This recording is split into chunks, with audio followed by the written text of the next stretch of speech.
हाँ जी, नमस्कार। मैं राघवेंद्र सिंह।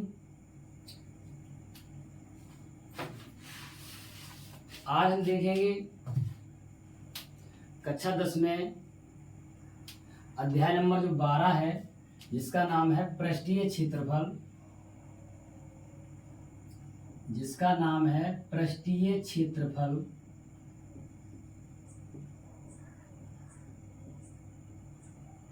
पृष्ठीय क्षेत्रफल व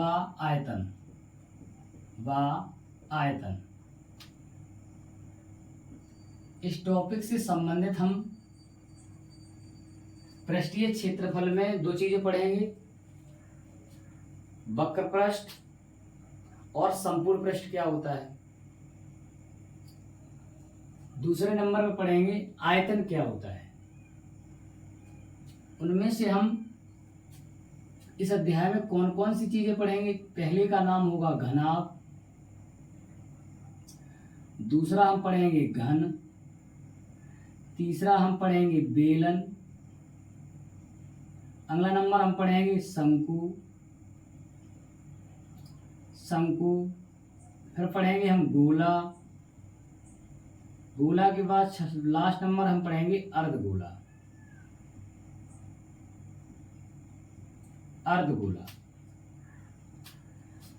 घनाभ क्या होता है? घन, बेलन, शंकु, गोला और अर्धगोला। आइए तो सबसे पहले हम बात करेंगे घनाभ की।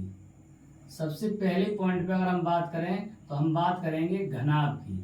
घनाभ क्या होता है?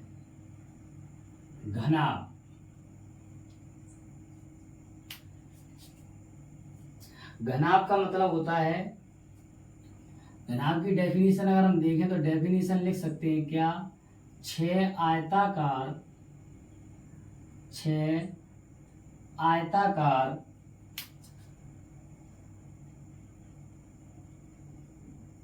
फलकों से घिरी आकृति को घनाभ कहते हैं। ये तो उसकी डेफिनेशन हो गई। 6 आयताकार फलक हैं और फलक ये सभी बराबर नहीं होंगे। अब जो 6 आयताकार फलक हैं, देखेंगे घनाभ की आकृति कैसी होगी।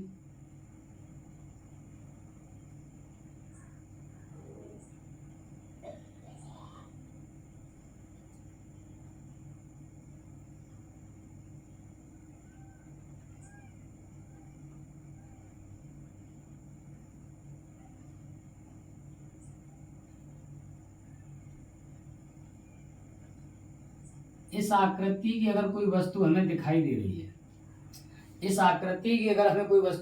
रही है, तो वो घनाभ के आकार की है। इसमें फलक 6 फलक कौन है? एक फलक ये वाला है, इसके पीछे वाला है 2, 3 ये है, 4 ये है, 5 नीचे की तरफ है, 6वां ऊपर की तरफ। 6 फलक हैं। और इसमें क्या क्या चीजें होती हैं? अगर हम सतह की बात करें, फलक या सतह कितनी है? 6। सतह कितनी है? 6 है। हम बात करेंगे शीर्ष कितने हैं इसमें। शीर्ष देखेंगे तो शीर्ष कितने हैं? 8 हैं। अगर हम बात करेंगे कोरें कितनी होती हैं इसकी, कोर, अगर हम कोर की बात करें तो कोर इसमें होती हैं 12।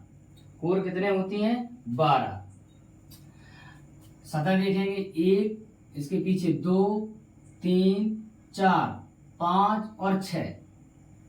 शीर्ष क्या है? शीर्ष ये है 1, 2, 3, 4, 5, 6, 7, 8। ये हमारे शीर्ष होते हैं। इनको हम क्या कहते हैं? ये मेरे पास में है शीर्ष। अब सतह गिनेंगे 1, 2, 3, 4, उसके बाद 5, 6, 7, 8, 9, 10, 11 और 12। इस तरीके से हमारे कोर जो होते हैं कोर 12 हो जाएंगे। तो ये हमारे क्या है, ये इसको क्या कहेंगे, ये कोर है। और ये जो क्या है वो मेरे पास में है सतह। ये मेरे पास में क्या है, सतह है। ये तो घनाभ की बात हो गई।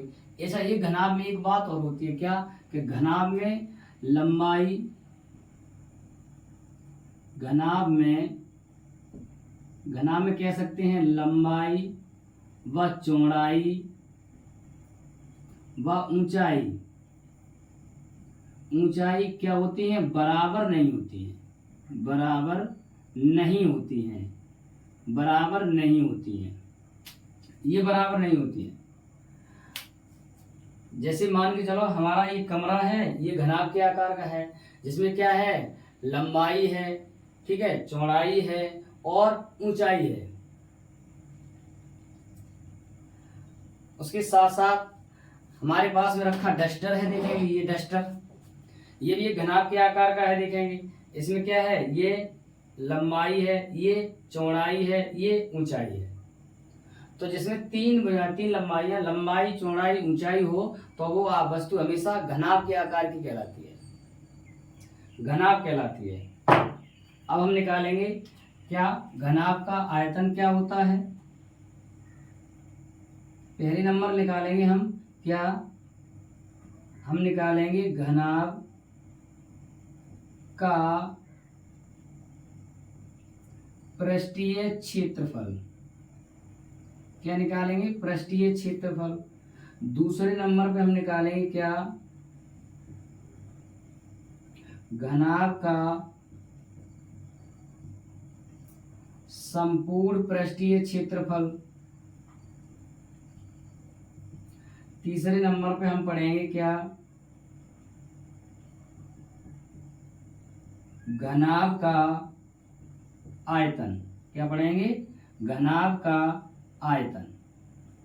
ये देखेंगे, आ जाएंगे घनाभ के पृष्ठीय क्षेत्रफल में। अच्छा, पृष्ठ या सतह कितनी है, 6। पृष्ठ या सतह कितनी है, 6 है। देखेंगे, अच्छा जब भी पृष्ठीय क्षेत्रफल की बात की जाए, पृष्ठीय क्षेत्रफल की बात की जाए, तो पृष्ठीय क्षेत्रफल में हमेशा नीचे आधार का क्षेत्रफल और ऊपर वाला जो छत वाला हिस्सा है, जैसे कमरा घनाभ के आकार का है, तो नीचे वाला क्षेत्रफल आधार का क्षेत्रफल और ऊपर छत वाले क्षेत्रफल को घटा देंगे। इन दोनों को छोड़कर जो हमारा क्षेत्रफल आएगा वो हमारा पृष्ठीय क्षेत्रफल होगा। तो देखेंगे, हमने माना इसकी जो लंबाई है, ये लंबाई है L, उसके साथ ये चौड़ाई है वो मेरे पास में है B, ठीक है, और ये जो ऊंचाई है वो हमने मान लिया मेरे पास में ऊंचाई जो है वो H है। इसकी अगर हम बात करें, अब नीचे वाला हिस्सा छोड़ दे, ऊपर वाला हिस्सा छोड़ दे, एक आया आपका आगे वाला, ये देखो आगे वाला हिस्सा, इधर वाला हिस्सा है। तो इसके आयताकार, आयत का क्षेत्रफल होता है लंबाई गुणे चौड़ाई। आयत का क्षेत्रफल क्या होता है, लंबाई गुणे चौड़ाई।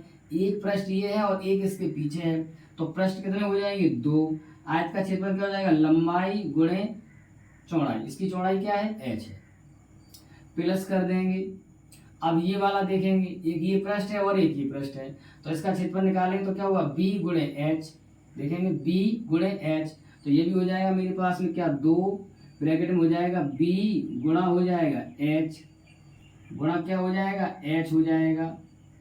अब हम क्या करेंगे, इसमें हम क्या ले सकते हैं, देखेंगे 2 वेनिस्ट ले सकते हैं, तो क्या हो जाएगा, 2 ब्रैकेट में क्या हो जाएगा, ये हो जाएगा L गुणे H प्लस हो जाएगा B गुणे H।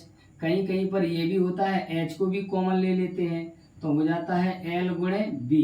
तो ये हमारे घनाभ का क्या हो जाता है, पृष्ठीय क्षेत्रफल हो जाता है, घनाभ का पृष्ठीय क्षेत्रफल हो जाएगा। फॉर्मूला रटने की जरूरत नहीं है, पहले हम समझेंगे कि आखिरकार कैसे आया है, रटने से कोई मतलब नहीं है। देखें, घनाभ का संपूर्ण पृष्ठीय क्षेत्रफल क्या होगा, संपूर्ण पृष्ठीय क्षेत्रफल में हम क्या करेंगे, नीचे वाला हिस्सा और ऊपर वाला हिस्सा जोड़ देंगे, तो बाकी दो तो ये पहले हम लिखेंगे, तो मेरे पास में क्या हो जाएगा, 2 ब्रैकेट में L गुणा H हो जाएगा, प्लस के हो जाएगा 2B गुणा H हो जाएगा। अब प्लस करेंगे 2, नीचे वाले का हम क्षेत्रफल निकालेंगे तो L गुणे B आएगा, ये चौड़ाई हो जाएगी, इसकी लंबाई हो जाएगी, तो क्या हो जाएगा, एल गुणे बी हो जाएगा, एल गुणे बी हो जाएगा। इन सबसे क्या करेंगे, हम 2 को कॉमन ले लेंगे, तो हमारा फॉर्मूला क्या बन जाएगा, एल गुणे एच प्लस हो जाएगा बी गुणे एच और प्लस हो जाएगा एल गुणे बी, एल गुणे बी। तो ये हमारे किसका, घनाभ का संपूर्ण पृष्ठ का क्षेत्रफल हो जाएगा। अब निकालेंगे हम आयतन। आयतन का मतलब क्या होता है, किसी का भी जब हम आयतन निकालते हैं तो हम लिख सकते हैं आधार का क्षेत्रफल, और घनाभ का निकालेंगे तो साथ में हम क्या करेंगे, उसमें हम ऊंचाई का गुणा कर देंगे। आधार कौन है, नीचे वाला, लंबाई ये है, चौड़ाई ये है, तो आधार का क्षेत्रफल क्या हो जाएगा, आधार का क्षेत्रफल हो जाएगा लंबाई गुणे चौड़ाई, साथ में ऊंचाई क्या है, एच है, तो इसमें हम ऊंचाई का भी गुणा कर देंगे। तो आयतन का फॉर्मूला क्या हो जाएगा, एल गुणे बी गुणे एच, एल गुणे बी गुणे एच। अगर हम 1 नंबर की और बात करें, अगर आपसे कभी भी घनाभ का विकर्ण पूछा जाए, घनाभ का क्या पूछा जाए, विकर्ण पूछा जाए, तो विकर्ण के लिए फॉर्मूला क्या हो जाएगा, रूट के अंदर क्या हो जाएगा, L square plus B square plus हो जाएगा एच स्क्वायर। ये तो बात थी घनाभ की, ये तो बात थी घनाभ की। घनाभ के बाद में अगला नंबर आता है घन। अगले फिर समझने में कोई परेशानी नहीं होगी। अब आता है घन, देखेंगे घन के बारे में।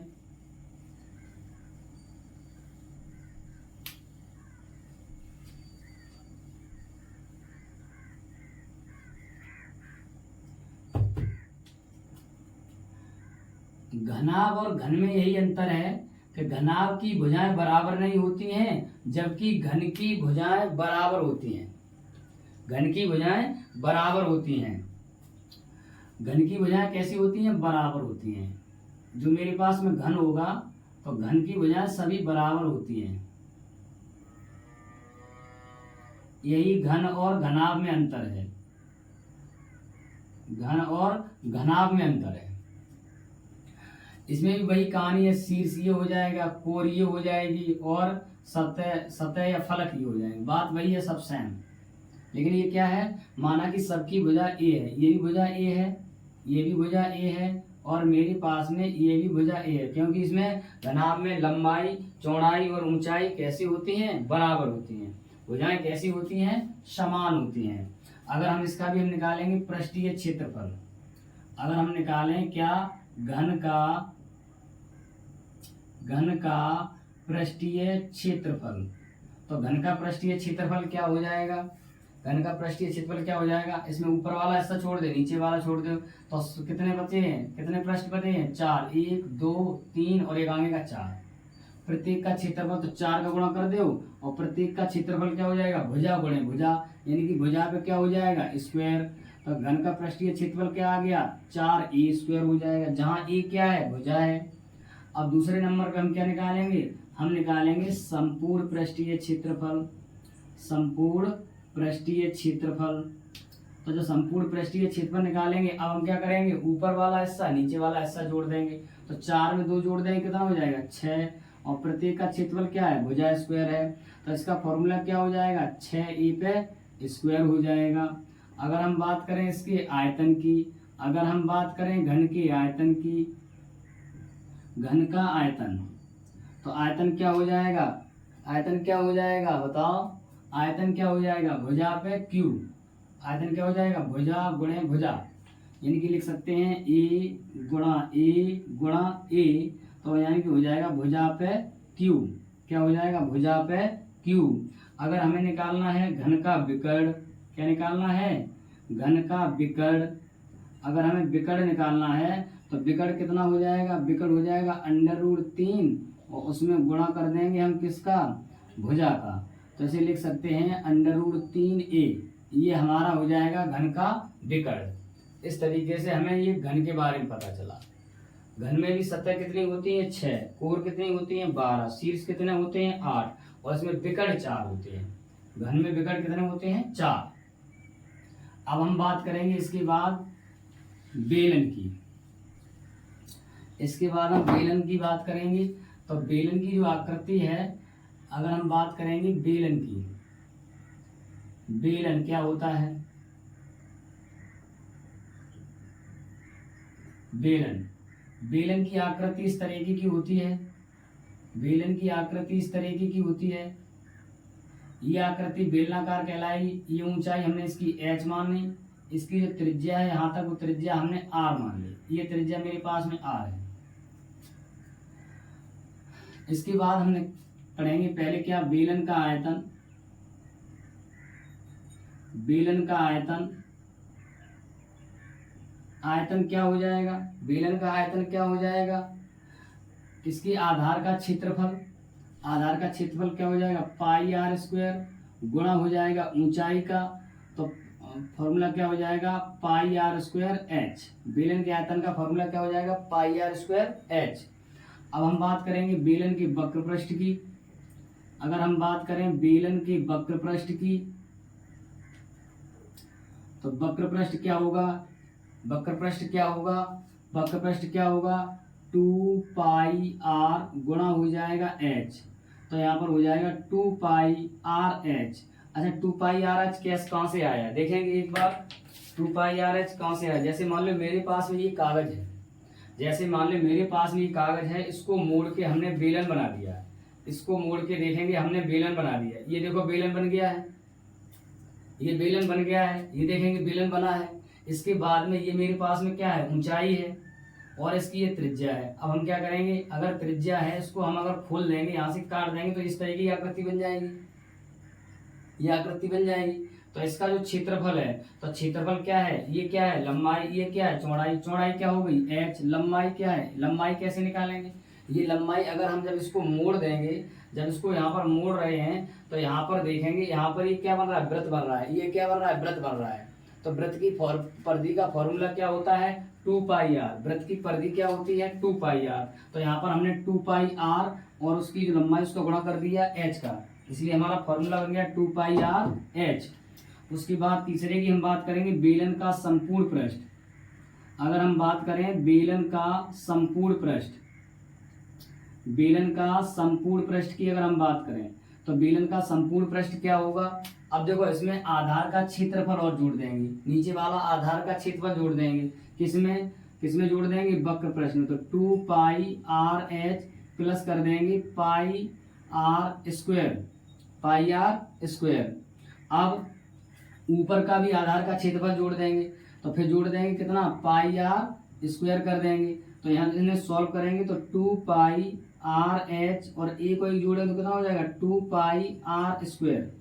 यहाँ पर देखो कॉमन आ रहा है 2 पाई आर, यहाँ पर बच रहा है एच और यहाँ पर बच रहा है आर। तो ये हो जाएगा बेलन का संपूर्ण पृष्ठ, 2 पाई आर ब्रैकेट में हो जाएगा एच प्लस आर। इस तरीके से बेलन ये है। अगला देखेंगे, इसके बाद अगला देखेंगे शंकु। अगला देखेंगे शंकु।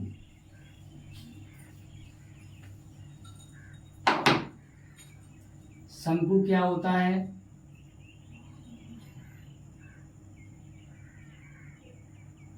शंकु देखेंगे और साथ में देखेंगे हम गोला, गोला के साथ देखेंगे अर्धगोला।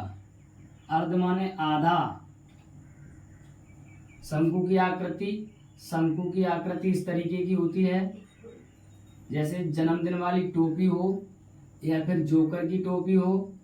ये इसकी ऊंचाई होती है, ये होती है त्रिज्या। ये त्रिज्या हमने r मान ली, ऊंचाई जो है वो हमने h मान ली।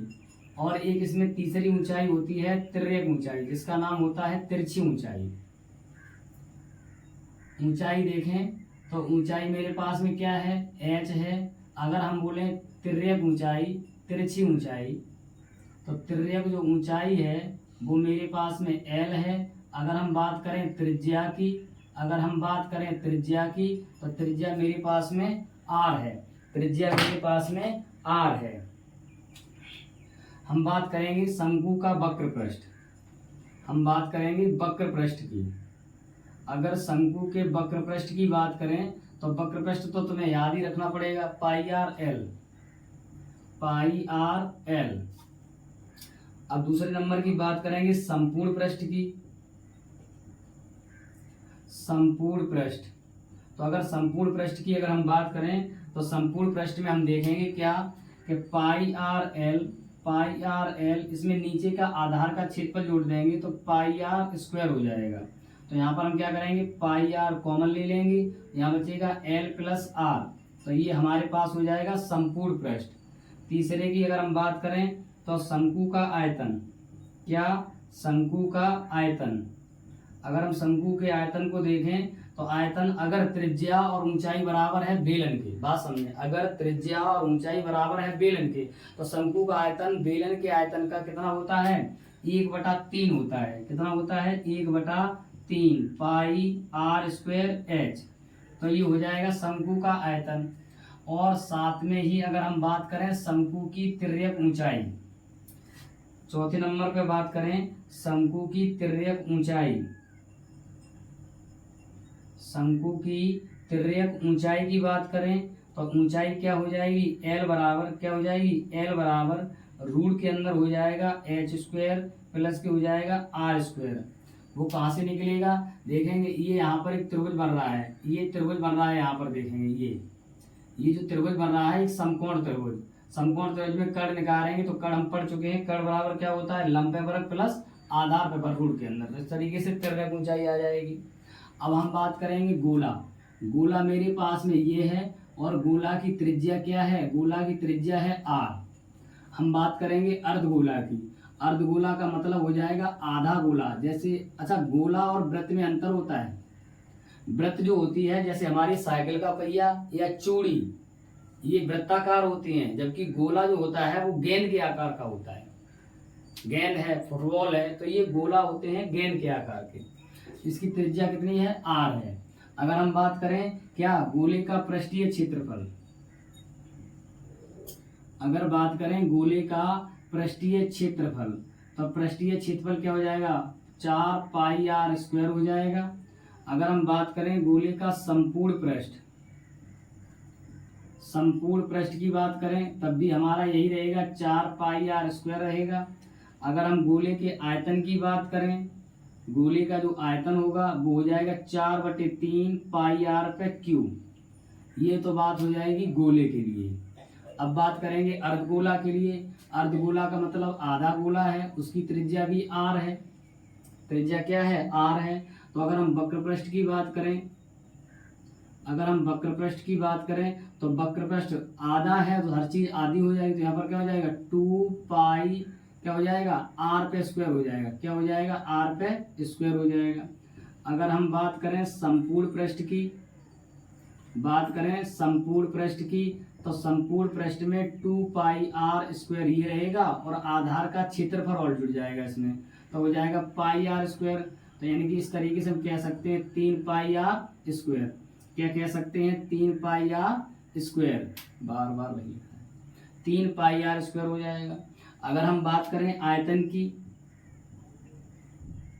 अगर हम बात करें आयतन की तो गोले का आयतन कितना है, 4/3। इसका आधा कर दो कितना हो जाएगा, 2/3 और हो जाएगा पाई आर पे क्यूब। पाई आर पे क्यूब क्या हो जाएगा, पाई आर क्यूब। इस तरीके से इस अध्याय से संबंधित जितने भी फॉर्मूला थे वो हमने इसमें कवर किए। अब हम अगली वीडियो में पढ़ेंगे इनसे संबंधित जितने भी क्वेश्चन हैं और साथ साथ में हम एक्सरसाइज भी शुरू करेंगे। आशा करते हैं ये वीडियो आपको पसंद आएगी।